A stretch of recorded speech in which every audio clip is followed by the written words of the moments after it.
शेती माझी प्रयोगशाळा या यूट्यूब चॅनलमध्ये मी आपलं स्वागत करतो. या चॅनलवर आपण नवीन असाल तर या चॅनलला सबस्क्राईब करा. या चॅनलचे नवनवीन व्हिडिओ पाहण्यासाठी बेल आयकॉन नक्की दाबा. आपणास व्हिडिओ आवडल्यास लाईक आणि शेअर अवश्य करा. नमस्कार, मी डॉक्टर मच्छिंद्र बांगर महाराष्ट्रातील आणि देशातील हवामान परिस्थिती संदर्भात ताजा अंदाज देणारे. आपण बघतो की उत्तर भारतामध्ये एकापाठी एक WD येण्याची आता शक्यता आहे. दक्षिण भारतामध्ये जे काही बंगालच्या उपसागरात तयार झालेल्या डिप्रेशनमुळे उरलेला डिप्रेशनचा अंश हा महाराष्ट्रामध्ये आलेल्या बाष्पामुळे महाराष्ट्रामध्ये 2 दिवस म्हणजे 13-14 तारखेला थोडं वातावरण तयार झालं होतं.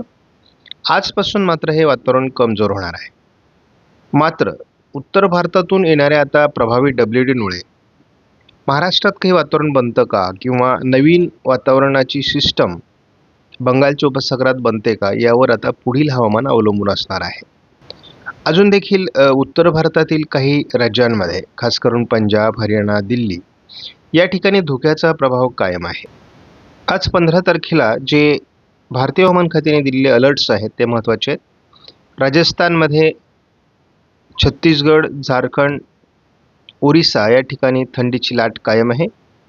त्याचबरोबर पंजाब, हरियाणा, दिल्ली, उत्तर प्रदेश, हिमाचल प्रदेश, उत्तराखंड या ठिकाणी देखील थंडीची लाट कायम असून जवळपास जम्मू काश्मीर, लेह लडाख, उत्तराखंड, हिमाचल प्रदेश, पंजाब, हरियाणा, दिल्ली, उत्तर प्रदेश, बिहार आणि पूर्वेकडील काही राज्यांमध्ये अजूनही धोक्याचा प्रभाव कायम आहे.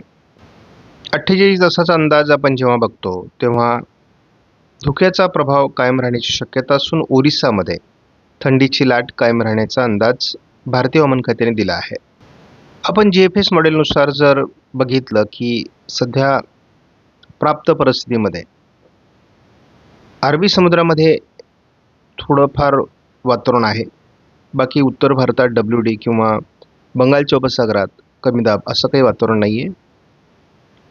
या वातावरणात तसा 16 तारखेला थोडा बदल अपेक्षित आहे, कारण 16 तारखेपासून उत्तर भारताकडे WD सरकण्याची शक्यता आहे. 17 तारखेपासून या WDचा प्रभाव उत्तर भारतात अतिउत्तरेला म्हणजे जम्मू काश्मीर, लेह लडाख, उत्तराखंडमध्ये प्रभाव सुरू होईल. साधारण याचा प्रभाव 19 तारखेपासून वाढण्यास सुरुवात होण्याची शक्यता आहे. आपण 20 तारखेलाही बघतो. एक प्रभावी WD 21 तारखेला उत्तर भारताच्या दिशेने सरकण्याची शक्यता GFS मॉडेलने दिली आहे आणि त्यामुळे उत्तर भारतामध्ये पावसाळी वातावरण तयार होण्याची शक्यता आहे. तर सध्या धुके आणि काही ठिकाणी बर्फवृष्टी असं वातावरण होतं. मात्र आता या ठिकाणी बर्फवृष्टी, पाऊस असा वातावरणाचा बदल अपेक्षित आहे. 23 तारखेला देखील हे वातावरण जवळपास राजस्थान, गुजरातवर परिणाम करण्याची शक्यता आहे.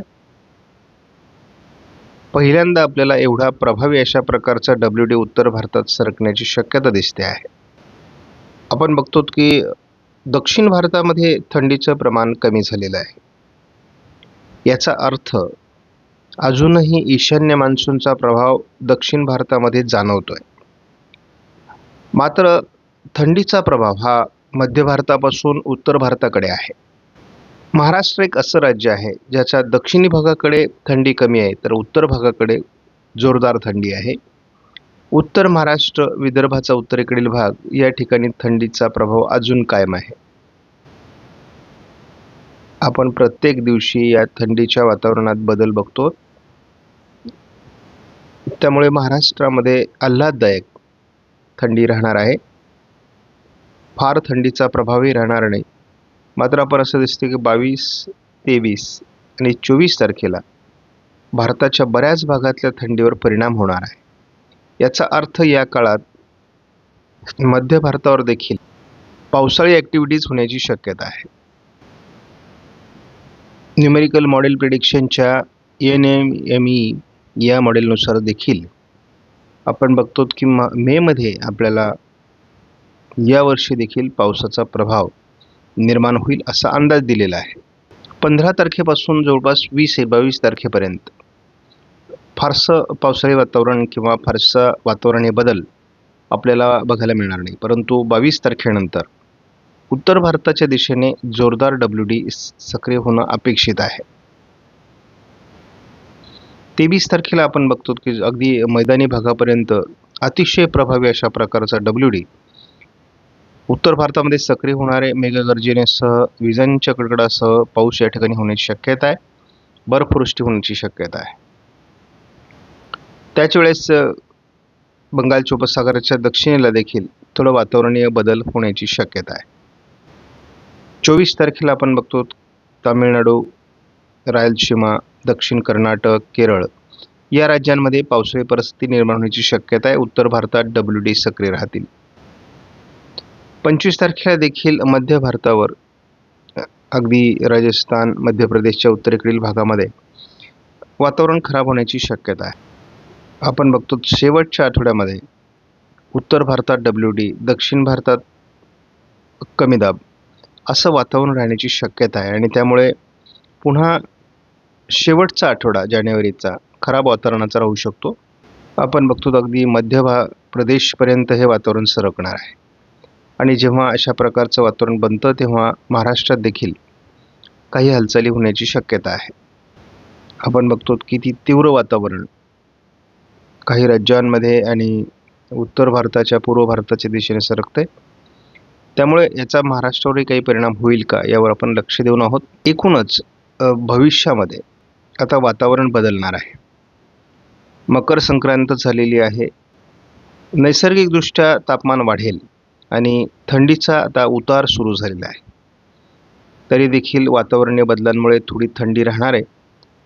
परंतु मुख्य थंडीचा जो प्रभाव असतो त्याला आता उत्तर कालावधी सुरू झालेला आहे आणि थंडी हळूहळू आता कमी होत जाईल अशी अपेक्षा आहे.